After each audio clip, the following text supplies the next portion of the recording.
إن الحمد لله نحمده ونستعينه ونستغفره ونؤمن به ونتوكل عليه ونعوذ بالله من شرور أنفسنا ومن سيئات أعمالنا من يهده الله فلا مضل له ومن يضلله فلا هادي له وأشهد أن لا إله إلا الله وحده لا شريك له وأشهد أن محمدا عبده ورسوله أرسله بالحق بشيرا ونذيرا ليظهره على الدين كله ولو كره المشركون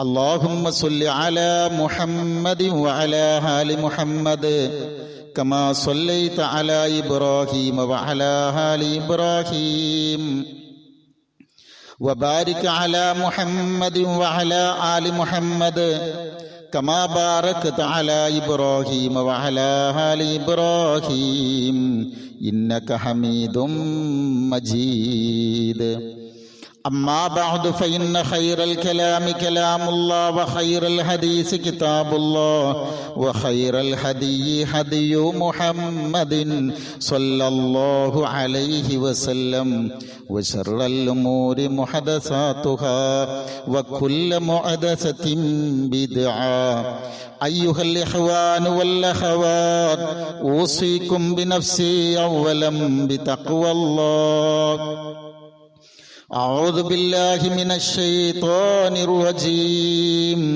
يا أيها الذين آمنوا اتقوا الله حق تقاته ولا تموتن إلا وأنتم مسلمون يا أيها الناس اتقوا ربكم الذي خلقكم من نفس واحدة وخلق منها زوجها وبث منهما رجالا كثيرا ونساء واتقوا الله الذي تساءلون به والأرحام إن الله كان عليكم رقيبا يا أيها الذين آمنوا اتقوا الله وقولوا قولا سديدا يصلح لكم أعمالكم ويغفر لكم ذنوبكم ومن يطع الله ورسوله فقد فاز فوزا عظيما بسم الله الرحمن الرحيم وسارعوا إلى مغفرة من ربكم وجنة عرضها السماوات والأرض أعدت للمتقين صدق الله. മുഅ്മിനുകളായ സഹോദര സഹോദരിമാരെ, അല്ലാഹു സുബ്ഹാനഹു വ തആല നമ്മെ ഓരോരുത്തരെയും അനുഗ്രഹിക്കുമാറാവട്ടെ. അള്ളാഹുവിൻ്റെ വിധിവിലക്കുകൾ ഉൾക്കൊണ്ടുകൊണ്ട് ജീവിക്കണമേ എന്ന് ആദ്യമായി ഉണർത്തുകയാണ്, ശക്തമായ ഭാഷയിൽ വസിയ്യത്ത് ചെയ്യുകയാണ്. ഈ വസിയ്യത്ത് ജീവിതത്തിലുടനീളം പുലർത്തി ജീവിക്കാനുള്ള തൗഫീഖ് തന്ന് അള്ളാഹു നമ്മെ ഓരോരുത്തരെയും തുണക്കുമാറാവട്ടെ. സഹോദരങ്ങളെ, നബി തിരുമേനി സല്ലല്ലാഹു അലൈഹി വസല്ലമയുടെ സദസ്സിൽ ഒരിക്കൽ മഹാനായ ഒരു സഹാബി അബൂ ഉമാമ റളിയല്ലാഹു അൻഹു കടന്നു വന്ന് നബിയോട് ചോദിക്കുകയാണ്, മുർനി ബി അമലിൻ യുദ്ഖിലുനി അൽ ജന്ന.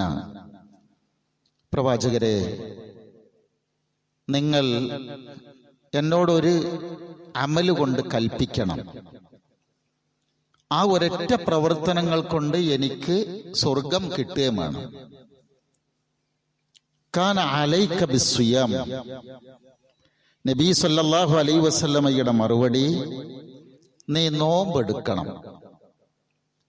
ഇത് കേട്ട് അയാൾ പോയിട്ട് സുമ്മ അതൈതു സാനിയ, ഞാൻ രണ്ടാമതും നബിയുടെ അടുക്കൽ വന്ന് ഇതേ വാക്ക് വീണ്ടും പറയുകയാണ്.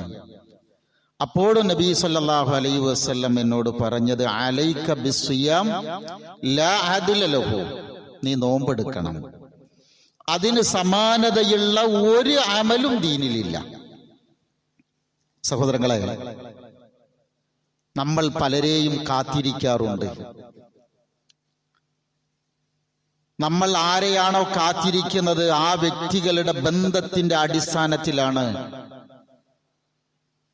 കാത്തിരിപ്പിന്റെ മധുരിമ നമുക്ക് അനുഭവപ്പെടുക. ഒരുപാട് കാലങ്ങൾക്ക് ശേഷം നമ്മൾ ഇഷ്ടപ്പെടുന്ന ആളുകളെ കാണുമ്പോൾ നമ്മളറിയാതെ കരഞ്ഞുപോകും.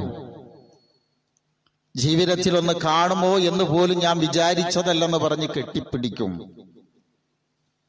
ഇഷ്ടപ്പെട്ട ഒരാളെ കാണണമെന്നുള്ള ആ ഡേറ്റ് തീയതി ഇങ്ങനെ അടുക്കും തോറും നമ്മുടെ ഉറക്ക് പോലും നഷ്ടപ്പെട്ടു പോകും. ഇതൊക്കെ ഒരു മാനുഷികമായ ഒരവസ്ഥയാണ്.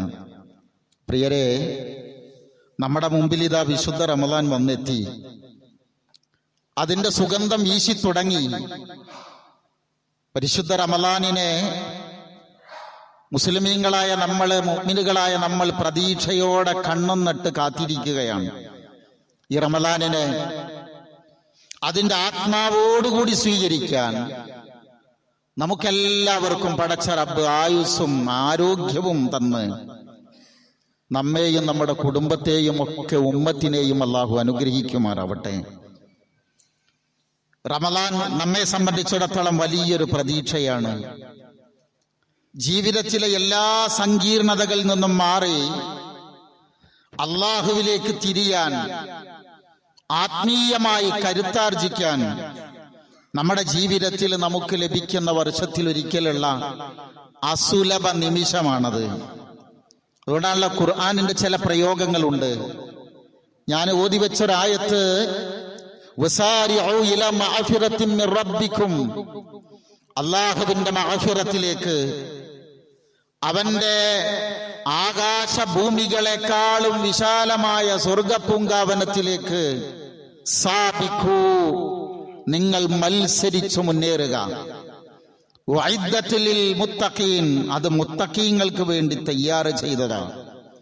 ഇതേ അർത്ഥം വരുന്ന ഒരുപാട് ആയത്തുകളുണ്ട്. വസാബിഖൂ ഇലാ മഅഫിറത്തിൻ മിർ റബ്ബിക്കും വജന്നത്തിൻ അർളുഹാ കഅർളിസ് സമാഇ വൽ അർള് വഇദ്ദത്തുൽ ലില്ലദീന ആമനൂ, സത്യവിശ്വാസികൾക്ക് വേണ്ടി അല്ലാഹു തയ്യാറ് ചെയ്തിട്ടുള്ള വാനഭൂവനങ്ങളെക്കാളും വിശാലമായ സ്വർഗപൂങ്കാവനത്തിലേക്ക്, അതോടൊപ്പം അല്ലാഹുവിന്റെ മഅഫിറത്തിലേക്ക് നിങ്ങളൊരു മുസാബഖ നടത്തൂ. മുസാബഖ ഒരു ഓട്ട മത്സരം, ഒരു മത്സരം തന്നെ നടത്തുന്നതാണ്.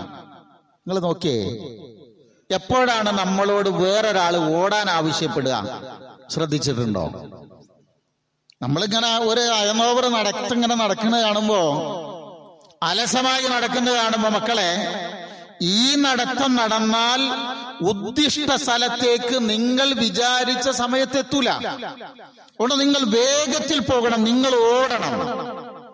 അല്ലാഹ് നമ്മളോട് പറയാണ്, നടത്തം പോരാട്ടോ, ഓടണം, നിങ്ങള് മത്സരിച്ചു മുന്നേറണം. സഹോദരങ്ങളെ, ഞാൻ പറയുന്നത് നിങ്ങൾക്ക് ബോധ്യപ്പെടുന്നുണ്ട്. നോമ്പ് എന്തിനാണ്? നോമ്പിന്റെ തലേ ദിവസം ഇൻഷാ അല്ലാഹ് നമ്മൾ ഇങ്ങനെ കൂടിയിരിക്കുമ്പോ ഒരു തിരിച്ചറിവ്, അറിവല്ല, ഒരു തിരിച്ചറിവ് നമുക്കുണ്ടാകണം.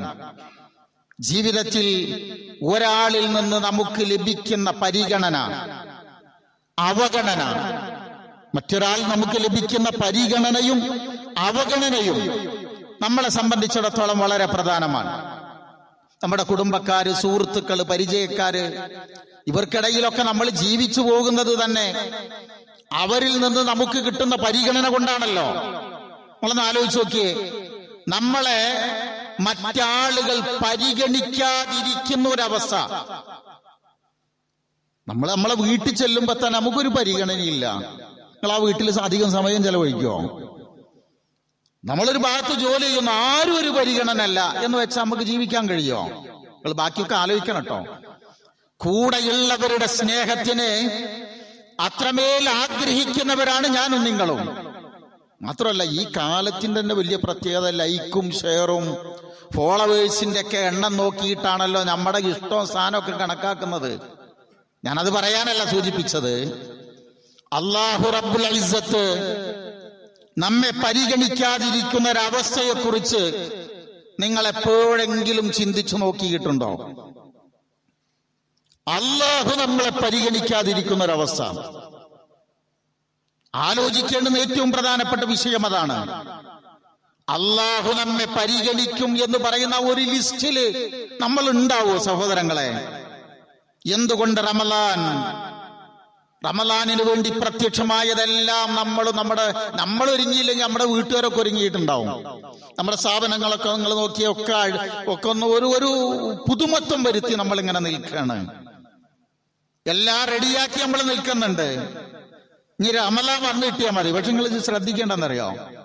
അല്ലാമ ഇക്ബാലിനൊരു വാക്കുണ്ട്, ശരിക്ക് റമലാൻ അല്ലല്ലോ അതിഥി എന്ന് പറയുന്നത്. നമ്മളൊക്കെ പറയാറുണ്ട് അതിഥിയായി റമലാൻ വരുന്ന റമലാനാണോ അതിഥി? 100 കൊല്ലം മുമ്പ് റമലാനുണ്ട്, നമ്മളുണ്ടോ? ഇനി ഒരു 100 കൊല്ലം കഴിഞ്ഞാലും ഇൻഷാ അല്ലാഹ് റമലാൻ ഉണ്ടാവും, നമ്മളുണ്ടാവോ? ഇല്ലല്ലോ. അപ്പൊ ഇതിനിടയിൽ വന്നുപോകുന്ന അതിനിസ്സാരനായ നമ്മളാണ് അതിഥി എന്ന് പറയുന്നത്. നമ്മളെ അനുഗ്രഹിക്കാൻ, അനുഗ്രഹം കൊണ്ട്, വാത്സല്യം കൊണ്ട് അള്ളാഹു പൊതിഞ്ഞു തരുന്നതാണ് ഈ നന്മയുടെ ലോകമെന്ന് പറയുന്നത്. അതിനെ നമ്മൾ എങ്ങനെ മുതലെടുക്കുന്നു എന്നതാണ്, അതിനെ നമ്മൾ എങ്ങനെ മുഖവിലക്കെടുക്കുന്നു എന്നതാണ് വളരെ പ്രധാനം. അതിനെങ്ങനെ വേണമെന്നറിയോ? മനസ്സ് ശുദ്ധീകരിക്കണം. ഞാൻ ഒക്കെപ്പാടെ പറയാൻ സമയമില്ല, ഞാൻ സൂചന ഇങ്ങനെ തരാം. ഞാൻ എന്നെ പ്രതിസ്ഥാനത്ത് നിർത്തുന്നു, നിങ്ങൾ നിങ്ങളെ പ്രതിസ്ഥാനത്ത് നിർത്തണം. വേറെ ഒരാളിലേക്കും നമ്മുടെ ചിന്ത പോകരുത്. മനസ്സ് ശുദ്ധീകരിക്കപ്പെടണം. നോമ്പെന്തിന് എന്ന് ചോദിക്കുന്നിടത്ത് വിശുദ്ധ ഖുർആനിൽ 200 സ്ഥലങ്ങളിൽ തഖ്വയെക്കുറിച്ച് സൂചിപ്പിക്കുന്നുണ്ട്. 200 ചില്ലാനം സ്ഥലങ്ങളിൽ. അതിൽ ഒരു സ്ഥലം മാത്രമാണ്, ആ ഒരു ഭാഗത്താ നോമ്പ് പറഞ്ഞത്. കുത്തിബ അലൈക്കും സിയാം കമാ കുത്തിബ അലല്ലദീന മിൻ ഖബ്ലിക്കും ലഅല്ലക്കും തത്തഖൂൻ. നോമ്പ് ആകെ ഒരൊറ്റ ഭാഗത്ത് പറഞ്ഞോടത്ത് പറഞ്ഞു ലഅല്ലക്കും തത്തഖൂൻ, തഖ്വ ഉണ്ടാകാനാണെന്ന്. ജീവിതത്തിൽ അള്ളാഹുവിന്റെ കൽപ്പന പാലിച്ച് ജീവിക്കാനുള്ള മനക്കരുത്തിനാണ് നമ്മൾ തഖ്വ എന്ന് പറയാം. പക്ഷെ അതിന്റെ സ്ഥാനത്ര അറിയോ? നബി സല്ലല്ലാഹു അലൈഹി വസല്ലമ പറഞ്ഞിട്ടുണ്ട്, എനിക്കൊരായത്തറിയും ഖുർആനിൽ, നിങ്ങൾ വേറെ ഒരായത്തും പഠിച്ചില്ലെങ്കിലും അത് മാത്രം പഠിച്ച് പ്രാവർത്തികമാക്കിയാൽ മതിയാണ്. ഏതാണ് ആയത്ത്? വമൻ യത്തഖില്ലാഹ യജ്അൽ ലഹു മഖ്റജാ വയർസുഖുഹു മിൻ ഹൈസു ലാ യഹ്തസിബ് വമൻ യതവക്കൽ അലല്ലാഹി ഫഹുവ ഹസ്ബുഹു. ഓരോ വാക്കും 1000 ആശയാ. ആരല്ലാഹുവിനെ സൂക്ഷിക്കുന്നുവോ അവൻ അല്ലാഹു ഈ ലോകത്ത് ഒന്നിലും പ്രയാസപ്പെടുത്തൂല. അവൻ ഓരോന്നിലും തുറവി നൽകും. ഓരോ വഴി അല്ലാഹു തുറന്നു തരും. നമ്മളൊക്കെ പണിയെടുക്കണം എന്തിനാ? റിസ്കിനല്ലേ. നമ്മളറിയാത്ത വഴിയിലൂടെ അല്ലാഹു നമുക്ക് റിസ്ക് തരും. എന്നിട്ട് അല്ലാഹു പറയാണ്, ആര് അല്ലാഹുവിൽ തവക്കുൽ ചെയ്യുന്നുവോ അവൻ അല്ലാഹ് മദീനാണ് എന്ന് വെച്ചാൽ ആ സൂറത്തു ത്വലാഖിൽ തന്നെ തൊട്ടടുത്ത ആയത്തിൽ പറയുന്നത് വമൻ യത്തഖില്ലാഹ യജ്അൽ ലഹു മിൻ അംരിഹി യുസ്റ. നമ്മുടെ എല്ലാ പ്രശ്നങ്ങൾക്കും അല്ലാഹു എളുപ്പം തരും തഖ്വ ഉണ്ടെങ്കിൽ. ഞാൻ ഒറ്റ വാക്കിൽ അതിനെക്കുറിച്ച് അവസാനിപ്പിക്കുകയാണ്. ജീവിതത്തിലെ എല്ലാ പ്രശ്നങ്ങൾക്കുമുള്ള പരിഹാര മാർഗമാണ് തഖ്വയുള്ളവനാകുക എന്ന് പറഞ്ഞാൽ. എന്താ തഖ്വ എന്ന് പറഞ്ഞാൽ? നമ്മുടെ ജീവിതത്തിൽ രഹസ്യവും പരസ്യവും നന്നാക്കി ജീവിച്ചാൽ അല്ലാഹു നമുക്കെല്ലാം ശരിയാക്കി തരും. അല്ലാഹു, ഞാൻ ഈ പറയണ നിങ്ങൾ ശ്രദ്ധിക്കണം, എണ്ണിയിരിക്കണം കേട്ടോ. അല്ലാഹു നമ്മളെ സംരക്ഷിക്കും. ഏത് കാലാവസ്ഥകളാണെങ്കിലും പ്രതികൂല കാലാവസ്ഥകളിലും അല്ലാഹു നമ്മളെ പ്രതിരോധിച്ചു നിർത്തും. അല്ലാഹു നമ്മുടെ ജീവിതത്തിൽ വരുന്ന പാപങ്ങളെ പൊറുത്തു തരും. നല്ലത് ചെയ്യാനുള്ള മനസ്സുണ്ടാക്കി തരും. എപ്പോഴും അല്ലാഹു നമ്മുടെ കൂടെ ഉണ്ടാവും. ഇങ്ങനെ തഖ്വന്റെ എണ്ണം പറഞ്ഞു തരികയാണ്, അതിന്റെ മേന്മ പറഞ്ഞു തരികയാണ്.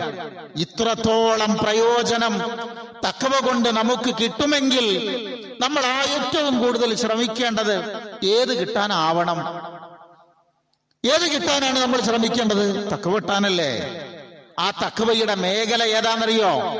അല്ലാഹു പറയാ, ഇന്നല്ലദീന യഖ്ശൗന റബ്ബഹും ബിൽ ഗൈബ് ലഹും മഗ്ഫിറത്തുൻ വഅജ്റുൻ കരീം. അല്ലാഹുവിനെ കാണാത്ത നിലയിൽ അവനെ നിങ്ങൾ ആര് പേടിക്കുന്നുവോ അവർക്കുള്ളതാണ് ലഹും മഗ്ഫിറത്തുൻ വഅജ്റുൻ കരീം. അവന് മഗ്ഫിറത്തുണ്ട്, പിന്നെ ഈ അജ്റുൻ കരീം എന്ന് പറഞ്ഞാൽ എന്തറിയോ? അന്തസ്സാർന്ന ഏറ്റവും രാജകീയമായ കൂലിയും തരുന്നാണ്. സ്വകാര്യതയിൽ അള്ളാഹുവിനെ പേടിക്കുക. നിങ്ങൾക്ക് അറിയാത്തതല്ല ഞാൻ പറഞ്ഞു തരുന്നു കേട്ടോ. ഞാൻ ഇനി നമ്മൾ പറയണ നിങ്ങൾ ശ്രദ്ധിക്കണം. സ്വകാര്യതയിൽ നമ്മൾ ആരാണോ അതാണ് ഞാനും നിങ്ങളും. പ്രിയരെ, നമ്മുടെ സ്വകാര്യത നമ്മളെ സന്തോഷിപ്പിക്കുമോ അതോ നമ്മെ ദുഃഖിപ്പിക്കുമോ? നമ്മെ ഏറ്റവും കൂടുതൽ അറിയുക നമുക്ക് മാത്രമാണ്. അള്ളാഹനല്ലാട്ടോ ഞാൻ ഉദ്ദേശിച്ചത്. നമ്മുടെ കൂട്ടത്തില് എനിക്ക് ഏറ്റവും കൂടുതൽ അറിയുക, എന്നെ ഏറ്റവും കൂടുതൽ അറിയുക എനിക്ക് മാത്രമാണ്. എന്നെ നിങ്ങൾക്കാർക്കും അറിയില്ല. എന്നെ നിങ്ങൾ അനുഭവിക്കുന്നത് പോലും എനിക്ക് നിങ്ങളെ മാനേജ് ചെയ്യാൻ കഴിയുന്ന രൂപത്തിലാണ്. എന്റെ ന്യൂനതകളെല്ലാം മറച്ചു വെച്ചുകൊണ്ടാണ് ഞാൻ നിങ്ങളെ മാനേജ് ചെയ്യുന്നത്. അല്ലേ? നിങ്ങളും അങ്ങനെ തന്നെയാ. എനിക്ക് എന്നെയും നിങ്ങൾക്ക് നിങ്ങളെയും അറിയാം. എന്റെ ഭാര്യക്കറിയാത്ത ഒരു ഞാനില്ലേ? നമ്മുടെ മക്കൾക്കറിയാത്ത ഒരു വാപ്പയായ ഞാനില്ലേ? നമ്മുടെ ഉറ്റവരും ഉടയവരും അറിയാത്ത ഒരാൾ ഞാനില്ലേ? ആളുകൾ അറിയരുത് എന്ന് വിചാരിക്കുന്ന ഒരാൾ നമ്മിലില്ലേ? മനങ്ങിരിക്കി. അങ്ങനെ ഒരാളില്ലേ നമ്മുടെ ഉള്ളിൽ? നമ്മുടെ എല്ലാം എല്ലാവർക്കും അറിയോ സഹോദരങ്ങളെ? എങ്കിൽ അതിനെ നമ്മുടെ മുൻപിൽ കൊണ്ടുവരേണ്ടുന്ന സമയമാണിത്. സ്വകാര്യത ശുദ്ധമാക്കി മാറ്റുക. ഇതാണ് നോമ്പിന്റെ ഉദ്ദേശം. പറഞ്ഞുതരാം. അർശിന്റെ തണൽ നാളെ മഹ്ശറ ലോകത്ത് അർശിന്റെ തണൽ കിട്ടുന്ന 7 വിഭാഗമല്ലേ? ആ 7 വിഭാഗത്തിലും 3 ഹബീബായ റസൂൽ സല്ലല്ലാഹു അലൈഹി വസല്ലമ എണ്ണിയത് സ്വകാര്യതയാണ് കേട്ടോ. ആരാണ്? ഒന്ന് ലൈംഗികതയാണ്. 2 ഇടത് കൈയറിയാതെ വലത് കൈ കൊണ്ട് ചെലവഴിക്കല, സ്വകാര്യമായ സൽക്കർമ്മമാണ്. മറ്റൊന്ന് വേറെ ആരും കാണാതെ ഒഴിഞ്ഞിരുന്ന് അള്ളാഹു തന്ന അനുഗ്രഹത്തെക്കുറിച്ചും ജീവിതത്തിൽ വന്ന ഒരുപാട് പാതകങ്ങളെ കുറിച്ചും ഒക്കെ ഓർത്ത് അള്ളാഹുവിനോടുള്ള ഇഷ്ടം കൊണ്ടും പേടി കൊണ്ടും കണ്ണീർ പൊഴിച്ച ഒരാള്. ഇതിലേതിലാ നമ്മളുള്ളത്? ഞാൻ ആലോചിക്കലുണ്ട്, നമ്മുടെയൊക്കെ പാപങ്ങൾ ഓർത്തിട്ട് സഹോദരങ്ങളെ നമുക്ക് എവിടെയെങ്കിലും കരച്ചിൽ വന്നിട്ടുണ്ടോ? കരഞ്ഞ ആളുകൾ ചരിത്രത്തിൽ ഉണ്ട് കേട്ടോ. ഉമർ റളിയല്ലാഹു അൻഹുവിന്റെ കവിൾ തടത്തിലൂടെ 2 ചാല് പോലെ ഒരു അടയാളം ഉണ്ടായിരുന്നു എന്ന്. കരഞ്ഞതിന്റെ പാട്. നമ്മളും അത്ര മോശക്കാരൊന്നുമല്ല. നിങ്ങളൊന്ന് ആലോചിച്ച് നോക്കി. അള്ളാഹു നമ്മുടെ കൂടെയുണ്ട്. അല്ല പറയാ, ഞാൻ നിന്റെ കൂടെയുണ്ട്. വഹുവ മഅകും ഐനമാ കുൻതും. നിങ്ങൾ എവിടെയാണെങ്കിലും ആ റബ്ബ് നിങ്ങളുടെ കൂടെയുണ്ട്. വഹുവ അഖറബു ഇലൈഹി മിൻ ഹബിലിൽ വരീദ്. നോമ്പ് പറഞ്ഞിടത്ത് സൂറത്ത് ബഖറയിൽ വേറെ ആയത്ത് പറയുന്നുണ്ട്. വൈദാ സഅലക ഇബാദി അന്നീ ഫഇന്നീ ഖരീബ് ഉജീബു ദഅവതദ് ദാഇ ഇദാ ദഅൻ ഫൽയസ്തജീബു ലീ വൽയുമിനൂ ബി ലഅല്ലഹും യർശുദൂൻ. എല്ലാ ആയത്തിന്റെ അർത്ഥം പറയാൻ നേരല്ല. ആ ആയത്ത് കേട്ടാ തന്നെ അർത്ഥം പറയാതെ തന്നെ കിട്ടും. അല്ല പറയണേ, എന്റെ അടിമ. ഇതിന്റെ ഈ ആയത്തിന് സൂറത്തുൽ ബഖറയിൽ മഹാന്മാരായ തഫ്സീറിന്റെ ഉലമാ വിശദീകരിക്കണം. എങ്ങനെ അറിയോ? ഇത്ര സൗന്ദര്യമുള്ള, നമുക്ക് പ്രതീക്ഷ തരുന്ന വേറൊരു വാക്കില്ല എന്നാണ്. എന്റെ അടിമ എന്നെ കുറിച്ച് നിന്നോട് ചോദിച്ചാൽ ഞാൻ എന്ന് പോലും മറുപടി പറയാതെ അല്ല പറയണതറിയോ? ഞാൻ ഇവിടെ ഉണ്ട് എന്നല്ല, ഞാൻ അവന്റെ കണ്ടനാടിയേക്കാളും അവന്റെ അടുത്തുണ്ട് എന്നാണ്. സഹോദരങ്ങളെ, നോമ്പുകാരനായ ഒരാൾ ഒരിക്കലും രഹസ്യമായി വെള്ളം കുടിക്കൂലല്ലോ. നമ്മുടെ തൊണ്ടയിൽ വെള്ളം ഉണ്ടല്ലോ, വായിൽ വെള്ളല്ലേ. ഇവിടെ നിന്നൊരു തുള്ളി ഇങ്ങോട്ട് ഇറങ്ങിയ ഭൂമി ലോകത്ത് ആരേലും അറിയോ? ഇല്ല. പക്ഷെ ആരറിഞ്ഞാലും ആരറിഞ്ഞില്ലെങ്കിലും എന്റെ റബ്ബറിയും എന്ന ഒരു വിചാരമുണ്ടല്ലോ. ഞാൻ എന്ത് ചെയ്താലും എന്റെ റബ്ബറിയും. അങ്ങനെ പടച്ചോനെ സ്നേഹിക്കാൻ കഴിയണ്ടേ? അങ്ങനെ സ്നേഹിക്കാനാട്ടോ ഇബാദത്തുകൾ. കൂടെ പറയണേ, അങ്ങനെ അള്ളാനെ സ്നേഹിക്കാനാണ് ഇബാദത്തുകൾ. ആ ഇബാദത്തുകൾ ആസ്വദിച്ച് ചെയ്യാൻ കഴിയണം, അല്ലെ? അനുഭവിക്കണം നമ്മൾ നന്നായിട്ട്. ഇബാദത്ത് എന്ന് പറഞ്ഞ സ്നേഹ, ഇബാദത്തുകളെ നാം സ്നേഹിക്കണം. മഹാനായ ഇബ്നുൽ ഖയ്യിം റഹിമഹുല്ലാഹ് പറഞ്ഞു തരിക,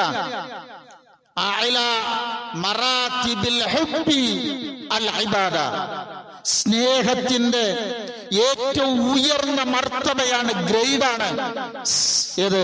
ആരാധന എന്ന് പറയുന്നത്.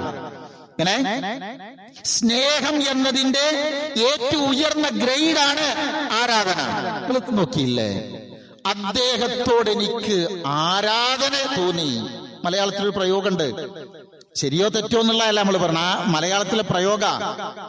അദ്ദേഹം എനിക്കൊരു ആരാധനാ പുരുഷനാണ്. എന്താണ് ആ പ്രയോഗത്തിന്റെ അർത്ഥം? അങ്ങേ അറ്റത്തെ സ്നേഹം എനിക്ക് അയാളോടുണ്ട് എന്നാണ്. ഇതാണ് ഇബാദത്ത്. ഇഷ്ടം കൊണ്ട് അള്ളാഹുവിനെ ഇബാദത്ത് ചെയ്യാൻ കഴിയണം. മനസ്സ് നിറയെ അള്ളാഹുവിനെ സ്നേഹിക്കണം. അങ്ങനെ സ്നേഹിക്കുമ്പോഴാണ് സഹോദരങ്ങളെ ഉള്ളിന്റെ ഉള്ളിൽ സ്വകാര്യമായ ഒരു പേടിയായി നമുക്ക് അനുഭവപ്പെടുക. ഇന്ന് ആ പേടി കുറഞ്ഞു വരിക. ഒരു വാക്കുകൂടി നിങ്ങൾ ശ്രദ്ധിക്കണേ, ഇന്ന് ആ പേടി കുറഞ്ഞു വരിക.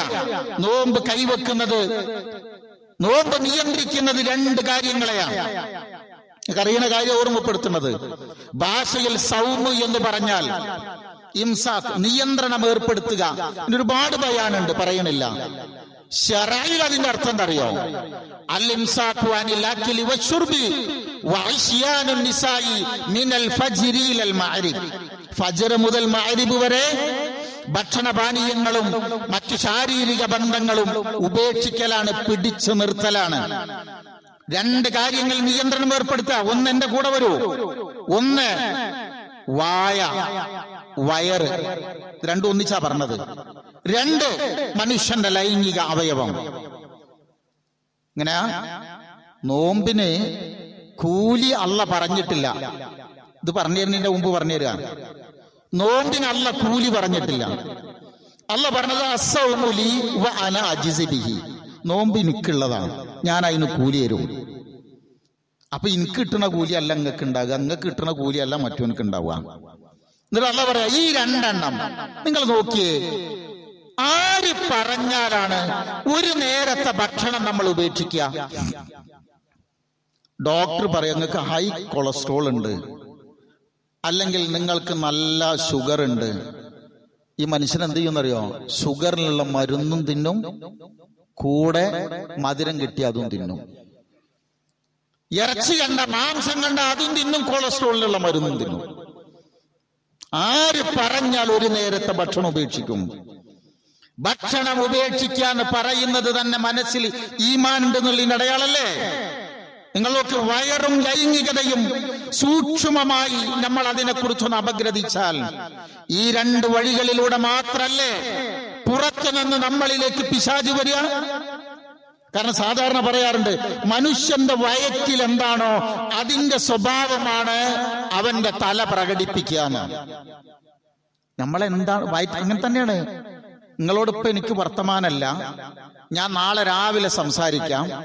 കാരണം നിങ്ങളോട് സംസാരിക്കാൻ പറ്റിയ ഒരവസ്ഥയിലല്ല ഞാൻ കുറച്ച് ഇങ്ങനെ പറയുന്ന ആളുകളുണ്ടാവും. വയറ്റിൽ എന്താണോ അതിന്റെ സ്വഭാവമാണ് തല പ്രകടിപ്പിക്കുക. നിങ്ങൾ ഒന്നുകൂടി ആലോചിച്ച് നോക്കണേ. എനിക്ക് ഭയമുള്ള ജന്തു മനുഷ്യനാണ്. ഇത് പറഞ്ഞത് ആരാ അറിയോ? ആംഗലേയ ചിന്തകനായ ജോർജ് ബെർണാഡ് ഷയാണ്.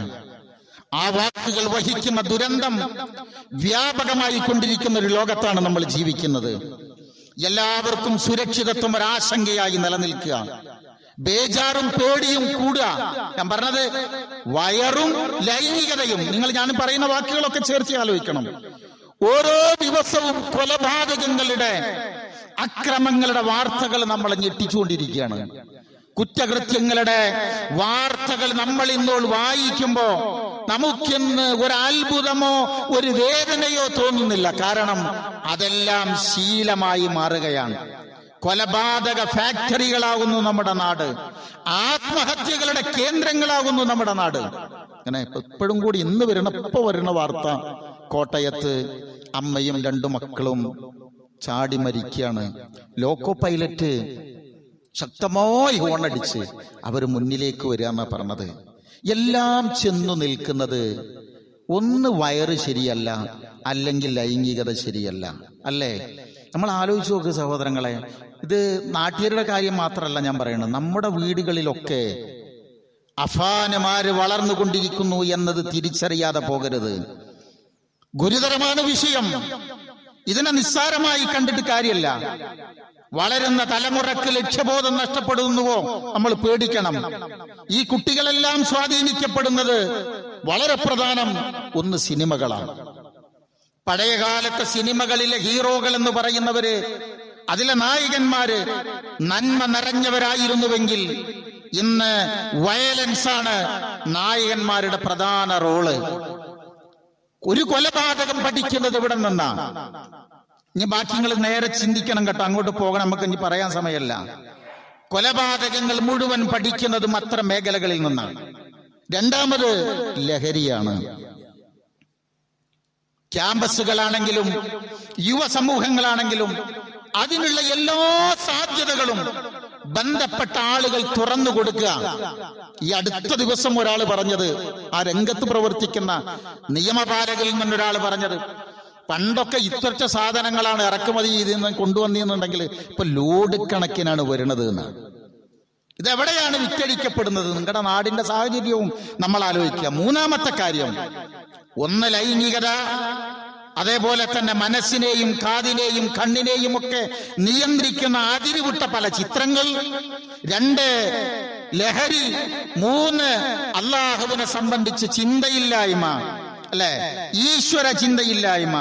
പടച്ചവൻ, മതം, നബിമാരെന്ന് പറയുമ്പോ എല്ലാത്തിനെയും പുച്ഛിച്ചു തള്ളി ജീവിതം ആഘോഷിക്കുന്ന ഒരു സംസ്കാരം യുവതയിൽ ഇന്ന് സന്നിവേശിപ്പിക്കപ്പെടുകയാണ്. ഇതെല്ലാം നമ്മൾ ചേർത്തി വായിക്കുമ്പോ ലക്ഷ്യബോധമില്ലാത്ത മഹല്ല് സംവിധാനങ്ങൾ, വീട്ടുകാർക്കും നാട്ടുകാർക്കും മക്കളുടെ മേൽ നിയന്ത്രണങ്ങളില്ലാതെ പോവുക, ചടങ്ങ് പോലെ മതവിദ്യാഭ്യാസങ്ങൾ വരിക, ഒരു ചടങ്ങ് പോലെ നടക്കുക, ഡിജിറ്റൽ മീഡിയയിൽ മാത്രമുള്ള ജീവിതങ്ങൾ ഉണ്ടാവുക, തെറ്റായ ഭക്ഷണ രീതികൾ ഉണ്ടാവുക, പെട്ടെന്ന് പൈസക്കാരനാവണമെന്നുള്ള മോഹം ഉണ്ടാവുക, ശിക്ഷകളും ശിക്ഷണങ്ങളും കിട്ടേണ്ട പ്രായത്തിൽ കിട്ടേണ്ട രൂപത്തിൽ കിട്ടാതിരിക്കുക. ജീവിത വിജയം എന്ന് പറഞ്ഞാൽ വലിയ വലിയ വീടുകള്, ബ്രാൻഡഡ് വാഹനങ്ങള്, നല്ല നല്ല മികവുള്ള മൊബൈലുകള്, വസ്ത്രങ്ങള്, പിന്നെ മികവാർന്ന ഭക്ഷണങ്ങള്, മുന്തിയ തരം ഭക്ഷണം, കുറെ റീൽസുകള്.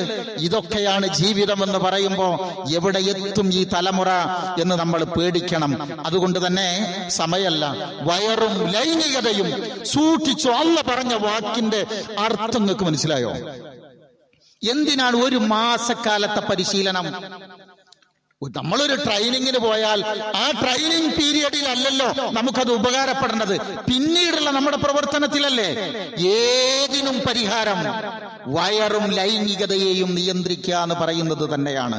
അള്ളാഹുവിന്റെ നിയന്ത്രണം അങ്ങനെയാണ്. അതുകൊണ്ട് സഹോദരങ്ങളെ, 13 മണിക്കൂറിലധികം ടൈം ഒരു ദിവസത്തിൽ കൃത്യമായി, ഇപ്പൊ നിസ്കാരത്തിൽ നമുക്ക് ആരോടും വർത്താനം പറയാൻ പറ്റൂല.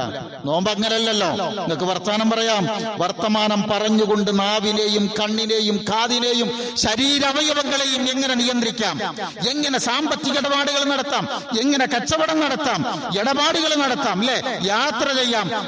ആരാധനയിലായിക്കൊണ്ടിരുന്നു കൊണ്ട് എങ്ങനെ നിങ്ങൾക്ക് ജീവിക്കാം, അതാണ് പടച്ചവനിൽ ബന്ധപ്പെട്ട് ആരാധനയിൽ എങ്ങനെ ജീവിക്കാം എന്നുള്ളതാ. അത് വലിയ പരിശീലനങ്ങളാണ്. പുതിയതായി ചെയ്യേണ്ടതൊന്നും ഇവിടെയില്ല. അതുകൊണ്ട് ഞാൻ 1-2 കാര്യങ്ങൾ എണ്ണി പറഞ്ഞു തരാം. ഓരോ മുസ്ലിമും നേരെ കേൾക്കണം. എന്റെ ജീവിത സാഹചര്യമല്ല നിങ്ങളുടേത്. ഓരോരുത്തരുടെ വീട്ടിലെ സാഹചര്യങ്ങൾ വ്യത്യസ്തമാണ്. അതുകൊണ്ട് ഓരോരുത്തരും അവരവരുടെ വീട്ടിൽ ഒന്ന് ഇരുന്ന് ഈ ഒരു മാസത്തെ നമുക്ക് എങ്ങനെ ഉപയോഗപ്പെടുത്താമെന്ന് കുടുംബത്തോടൊന്ന്, മക്കളോടൊന്നിട്ട് നന്നായി ഒന്ന് ചർച്ച ചെയ്യണം. എന്നിട്ട് നമ്മുടെ കർമ്മങ്ങൾ ഷെഡ്യൂൾ ചെയ്യണം. സമയം ഒന്നും നഷ്ടപ്പെടുത്തരുത്. സഹോദരങ്ങളെ, എണ്ണി പറഞ്ഞു തരികയാണ്. നന്മകൾ കഴിയാവുന്ന അത്ര വർദ്ധിപ്പിക്കുക. റമളാൻ എന്ന് പറഞ്ഞ ജിഹാദാണ്. ഒരു പക്ഷേ റമളാനിലേക്ക് നമ്മൾ കടന്നിട്ടില്ല. പടച്ചവനോട് എല്ലാവരും പ്രാർത്ഥിക്കണം. പടച്ചവനെ, ആ നന്മ നിറഞ്ഞ സമയങ്ങളിൽ ജീവിക്കാൻ തൗഫീക്ക് തരണേ എന്ന് പ്രാർത്ഥിക്കണം. എന്നിട്ട് ആ സമയത്തെ കൃത്യമായി ഉപയോഗപ്പെടുത്തണം. ഖുർആനുമായി ബാക്കി പിന്നീട് ഞാൻ പറഞ്ഞിട്ടുണ്ട്, ഖുർആനുമായി നല്ല ബന്ധപ്പെടണം. രണ്ടാമത്തെ കാര്യം, തിന്മകൾ പാടേ ഒഴിവാക്കണം. നമ്മുടെ ജീവിതത്തിൽ നമ്മൾ അറിഞ്ഞും അറിയാതെയും വന്ന ഒരുപാട് ദുശീലങ്ങളുണ്ട്. പ്രത്യേകം നമുക്കുള്ള കുറെ ദുസ്വഭാവങ്ങളുണ്ട് അല്ലെ? അതിനെ നിയന്ത്രിക്കാൻ പറ്റുന്ന ഇതിനേക്കാൾ നല്ലൊരു സമയമല്ല. ചില ആൾക്കാർ പുകവലിക്കാറുണ്ടാവും. അതേപോലെ വേറെ ഒരുപാട് സ്വഭാവങ്ങൾ നമ്മൾ തന്നെ ഇരുന്ന് നോക്കി നമുക്ക് നമ്മളെ കുറിച്ചിട്ട് കിട്ടും. വേറൊരാളെ കുറിച്ച് ചിന്തിക്കരുതെന്ന് ഞാൻ നേരത്തെ പറഞ്ഞിട്ടുണ്ടല്ലോ. എന്നിട്ട് നമ്മളിങ്ങനെ ഇരുന്ന് ആലോചിക്കുക, എന്തൊക്കെയാണ് എൻ്റെ പ്രശ്നങ്ങൾ, മാറ്റേണ്ടത് എന്താണ്. ചിലപ്പോൾ നമുക്ക് പല ദുശാഠ്യങ്ങൾ ഉണ്ടാവും. നമ്മൾ അത്ര മോശക്കാരൊന്നുമല്ല. ഒരു മനുഷ്യനോട് വർത്താനം പറഞ്ഞിട്ട് പുറത്തൊക്കെ നമ്മള് പിന്നെ എലിയാണെങ്കിൽ നമ്മൾ വീട്ടിലൊക്കെ ചില ആൾക്കാരൊക്കെ വളരെ മോശമായി പെരുമാറുന്ന ആളുകളുണ്ടാവും. ഇതൊക്കെ നിയന്ത്രിക്കാൻ ഏറ്റവും പറ്റിയ നേരമാണ്. പിന്നെ മൂന്നാമത്തെ ഒരു സംഗതി എന്താ വെച്ചാൽ നമ്മുടെ പ്രതികരണങ്ങൾ നന്നാക്കണം. നായ കടിച്ചാൽ അല്ലെങ്കിൽ പാമ്പ് കടിച്ചാൽ പ്രതികരണം തിരിച്ച് കടിക്കലല്ലോ, അതിന് വേറെ പ്രതിവിധിയല്ലേ. ഒരാള് നമ്മളെ ചീത്ത വിളിച്ചാൽ നമ്മൾ തിരിച്ചു പറയണത്, എൻ്റെ അടുത്തുനിന്ന് ഒരു പ്രതികരണം എനിക്ക് ഉണ്ടാവില്ല, നമുക്ക് ചിരിച്ചിരിക്കാൻ കഴിയോ? നോമ്പ് തുറന്നിട്ട് കാണിച്ചു തരാന്നല്ല. അതാണ്, നിന്നെ ഒരാൾ വന്ന് ചീത്ത വിളിച്ചാൽ ഇന്നി സ്വായിമെന്ന് പറയണം. എന്താണ്, നമ്മൾ അതിനനുസരിച്ച് മാനസികമായി വളരുകയാണ്. അങ്ങനെ വളർച്ച നേടാൻ നമുക്ക് കഴിയണം. പ്രതികരണം മനോഹരമാക്കണം. ഞാൻ അന്ന് ഖുത്ബയിൽ പറഞ്ഞിരുന്നു, ജീവിച്ചിരിക്കുക എന്നതിന്റെ അടയാളം എന്താണ്? ജീവി പ്ലസ് ചിരിക്കുന്നു, അതാണ് ജീവിച്ചിരിക്കുന്നു എന്ന് പറയണത്. അപ്പൊ ഒരാളുടെ മുമ്പിലൊന്നും ഇങ്ങനെ ചിരിക്കുക, ജീവിച്ചിരിക്കുന്നു, നമുക്ക് അടയാളപ്പെടുത്താൻ കഴിയും. നമ്മുടെ പ്രതികരണം നന്നാക്കണം. കൂടെ ഒരു തിരിച്ചറിവും തിരിഞ്ഞു നോട്ടവും ഉണ്ടാകണം. എന്താ തിരിച്ചറിവും തിരിഞ്ഞു നോട്ടം എന്നറിയോ?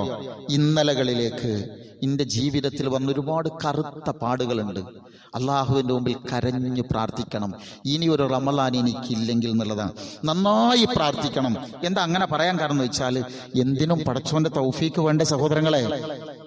തൗഫീക്ക് വേണ്ടേ? നമ്മുടെ കൂട്ടത്തിൽ ആർക്കെങ്കിലും ഒരാൾക്ക് രോഗം വന്നു എന്ന് വെക്കുക, ചിലപ്പോൾ അവരുമായിട്ട് നമ്മൾ അങ്ങനെ നടന്നിട്ട് നമ്മുടെ ഈ ഉപയോഗപ്പെടുത്തേണ്ട സമയം നഷ്ടപ്പെടൂലേ? നമുക്ക് തന്നെ ഒരു പനിയോ ഒരു കാല് വെച്ച് കുത്തിയാണ്ട് വീണു എന്ന് വെക്കുക, എല്ലാവരും പടച്ചോൻ രക്ഷിക്കണ്ടേ? സമയം ഉപയോഗപ്പെടുത്താൻ കഴിയണ്ടേ? മനസ്സ് തട്ടി പ്രാർത്ഥിക്കണം. ഈ ആശയം നിങ്ങൾ കുറെ ആലോചിക്കണം കേട്ടോ. രണ്ടാമത്തത് ഒന്നുകൂടി എന്താ വെച്ചാൽ, നമ്മുടെ വർത്തമാനം സൂക്ഷിക്കണം. മറ്റൊരാളെ പരിഹസിക്കരുത്, കുത്തുവാക്കുകൾ പറയരുത്. അതാണ് നമ്മുടെ ക്വാളിറ്റി എന്ന് പറയുന്നത്. ഇസ്ലാം എന്ന് പറയുന്നത് അതാണ്. അതെല്ലാം തീർത്തും ഒഴിവാക്കണം. തെറ്റി നിൽക്കുന്ന വല്ലവരുണ്ട് എന്നുണ്ടെങ്കിൽ വിട്ടുവീഴ്ച ചെയ്ത് സലാം പറഞ്ഞ് ബന്ധങ്ങൾ പുതുക്കണം. ബന്ധങ്ങൾ പുതുക്കണം. ഒരു മനുഷ്യനുമായിട്ടും കുടുംബത്തിൽ എവിടെയും തെറ്റിക്കാൻ പാടില്ല. നമ്മളൊന്നോട് താഴ്ന്നു കൊടുക്കുക. നമ്മൾ താഴ്ന്നാൽ അള്ളാഹ് നമ്മളെ ഉയർത്തും. ആശയങ്ങൾ മനസ്സിലേക്ക് വരണേ.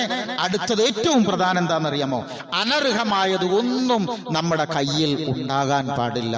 അങ്ങനെ ഒന്ന് ശ്രദ്ധിച്ച് ഒന്ന് ഒരുങ്ങി തയ്യാറായിട്ടൊന്ന് പോകണം. അള്ളാഹു അതിന് നമുക്കെല്ലാം തൗഫീക്ക് നൽകുമാറാവട്ടെ.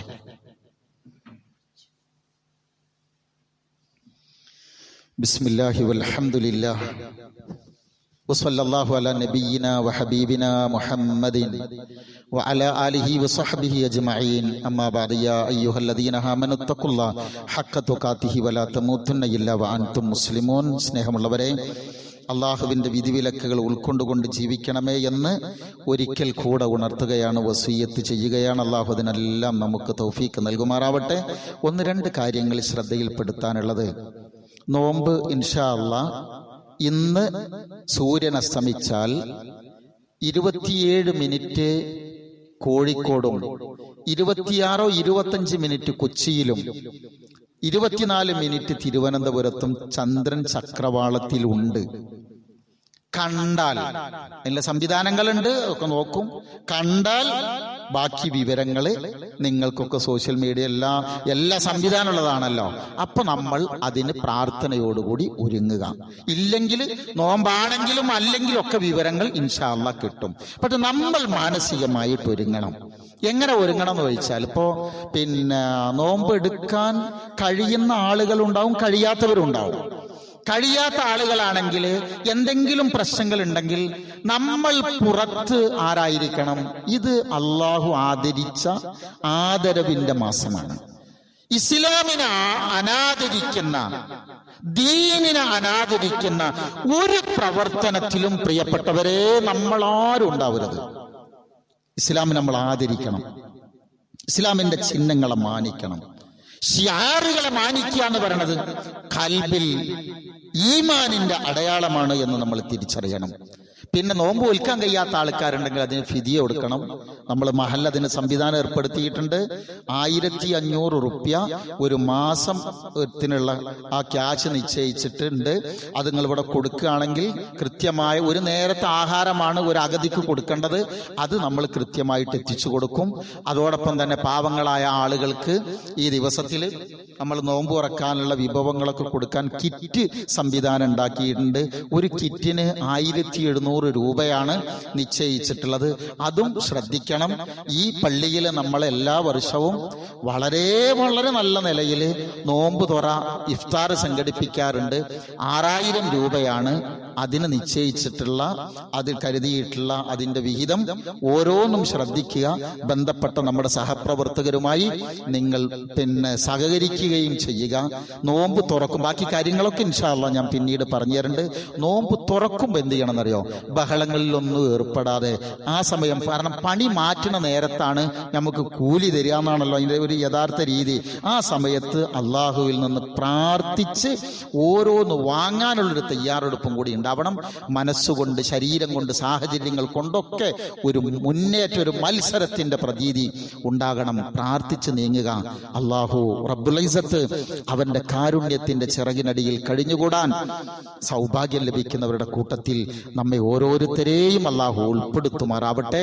ഈ വരുന്ന ഓരോ നിമിഷങ്ങളെയും നന്മയുടെ വരുതിയിലാക്കി, നിയന്ത്രണത്തിലാക്കി, ഇഷ്ടത്തോടെ അള്ളാഹുവിനെ ഇബാദത്ത് ചെയ്യാൻ, മനസ്സറിഞ്ഞ് റബ്ബിലേക്ക് അടുക്കാനുള്ള തൗഫീക്ക് നമുക്ക് ഓരോരുത്തർക്കും അള്ളാഹു പ്രദാനം ചെയ്യുമാറാവട്ടെ. നമ്മുടെ മാതാപിതാക്കളെ അള്ളാഹു അനുഗ്രഹിക്കുമാറാവട്ടെ. നമ്മുടെ മക്കളിൽ നിന്ന് പടച്ചവൻ നമുക്ക് മനസ്സമാധാനമുള്ള, ആഫിയത്തുള്ള, 2 ലോകത്തും ഐശ്വര്യമുള്ള സാഹചര്യവും ജീവിതവും തന്നു തുണക്കുമാറാവട്ടെ. നമ്മുടെ കൂട്ടത്തിൽ രോഗം കൊണ്ട്, കടബാധ്യതകൾ കൊണ്ട്, മറ്റു പ്രയാസങ്ങൾ കൊണ്ട് ബുദ്ധിമുട്ടുന്ന ആളുകളുണ്ട്. രോഗികളായ ആളുകൾക്കെല്ലാം അല്ലാഹു ശിഫ നൽകി അവരെ തുണക്കുമാറാവട്ടെ. മറ്റെല്ലാ നിലക്കും ആഫിയത്ത് നൽകി നമ്മെയും അവരെയും അല്ലാഹു അനുഗ്രഹിക്കുമാറാവട്ടെ. ഈ ലോകം വിട്ട് പിരിയുമ്പോൾ ലാ ഇലാഹ ഇല്ലല്ലാഹ് എന്ന കലിമത്ത് തൗഹീദ് ഉച്ചരിച്ച് അല്ലാഹുവിനെ കണ്ടുമുട്ടാൻ പടച്ചവൻ നമുക്ക് ഓരോരുത്തർക്കും തൗഫീക്ക് നൽകുമാറാവട്ടെ. അല്ലാഹുമ്മ ഗ്ഫിർ ലിൽ മുഅ്മിനീന വൽ മുഅ്മിനാത്ത് വൽ മുസ്ലിമീന വൽ മുസ്ലിമാത്ത് അൽ അഹ്യാഇ മിൻഹും വൽ അംവാത് ഇന്നക മുജീബുദ് ദഅവാതി യാ ഖാളിയൽ ഹാജാത്. റബ്ബനാ ഗ്ഫിർ ലനാ വ ലിഇഖ്വാനിന الذين سبقونا بالإيمان ولا تجعل في قلوبنا غلا للذين آمنوا ربنا إنك رؤوف رحيم. اللهم اجرنا من النار. اللهم اعز الإسلام والمسلمين وأذل الشرك والمشركين ونجنا من القوم الظالمين. ربنا هب لنا من أزواجنا وذرياتنا قرة أعين.